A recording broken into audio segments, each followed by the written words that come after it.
It's finished. We're finished. Nearly finished. There'll be no more speech. Something dripping in my head ever since the fontanelle. Splash, splash, always on the same spot. Perhaps it's a little vain, a little artery.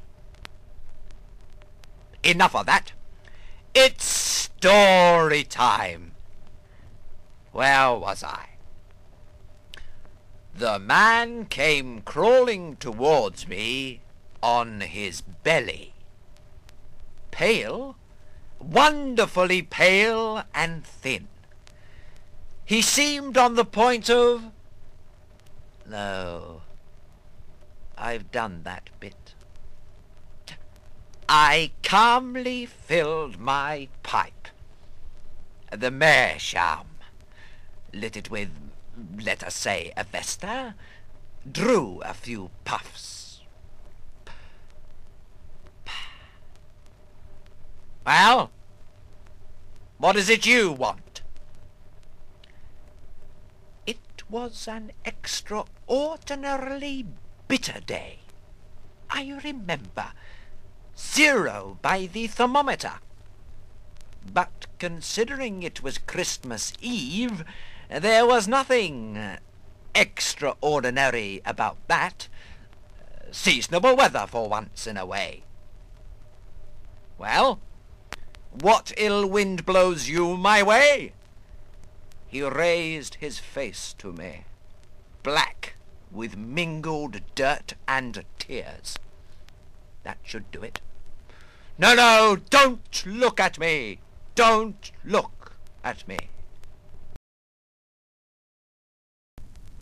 He dropped his eyes and mumbled something. Apologies, I presume. I'm a busy man, you know. The final touches before the festivities. You know what it is. Come on now. What is the object of this invasion? It was a glorious, bright day. I remember 50 by the heliometer.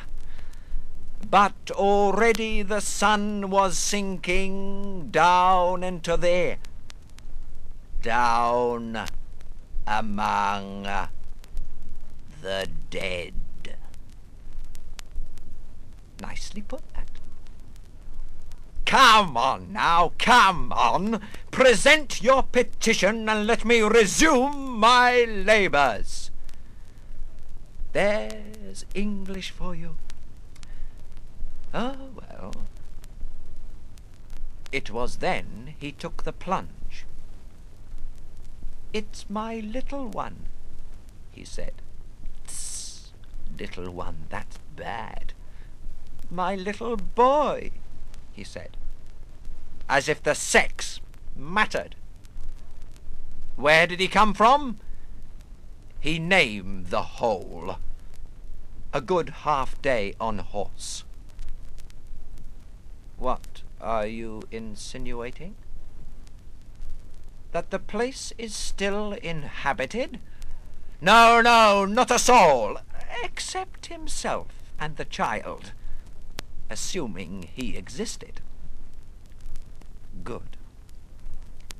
I inquired about the situation at Cov, beyond the Gulf. Not a sinner. Good. And you expect me to believe that you have left your little one back there all alone and alive into the bargain? Come now. It was a howling, wild day. I remember. 100 by the anemometer. The wind was tearing up the dead pines and sweeping them away. A bit feeble, that. "Come on, man, speak up. What is it you want from me? I have to put up my holly." Well, to make it short, it finally transpired that what he wanted from me was bread for his brat. Bread? But I have no bread. It doesn't agree with me. Good. Then perhaps a little corn? That should do it. Corn? Yes, I have corn, it's true, in my granaries. But use your head. I give you some corn. A pound and a half. You bring it back to your child, and you make him, if he's still alive, a nice pot of porridge. A nice pot and a half of porridge, full of nourishment. Good. The colours come back into his little cheeks. Perhaps.